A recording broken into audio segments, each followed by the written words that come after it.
Nasa likod ni Vice President Sara Duterte ang Iglesia ni Cristo o kontrahin daw nila ang mga impeachment complaint laban sa bise sa pamamagitan ng malawakang rally. Inanunsyo yan sa programang Saganang Mamamayan ng Net25. Ang mga kapatid po sa Iglesia ay naghahanda na magsagawa po ng rally.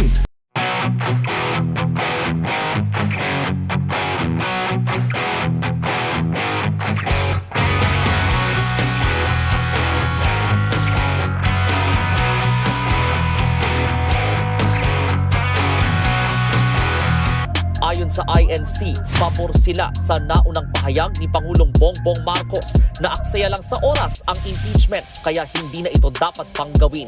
Ang Iglesia ni Cristo ay pabor.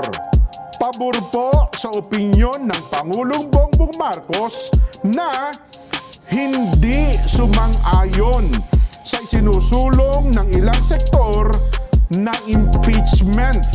Ang Iglesia ni Cristo po ay para sa kapayapaan. Ayaw namin, ayaw po natin sa anumang uri ng kaguluhan na manggagaling sa kanino mang panig. Ngayon pa lang daw, ikinakasana ng Iglesia ang kanilang rallies.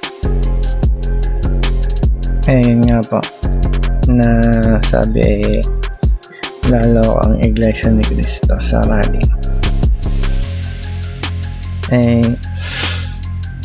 Yun ay sinasabi ko pag mas mapapadali pa yata ang impeach si Marcos kaysa kay Sara.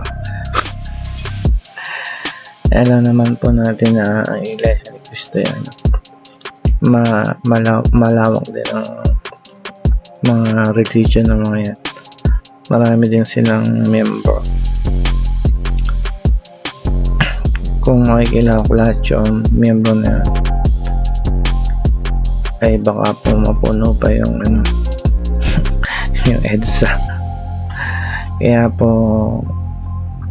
yun, mag-isip-isip kayong mga naghain ng impeachment kay Sara, baka kayo ma-impeach. Sa dami naman na INC. Alam niyo, tama din naman sila. Ayaw nila ng magulong gobyerno. Kaya sumang-ayon sila sa sinabi ni Bongbong na wala daw mangyayari kung impeach si Sara. Kaya yun, nagsagawa na sila. Hintayin na lang natin yung next episode ng impeachment. Ingat po kayo, God bless.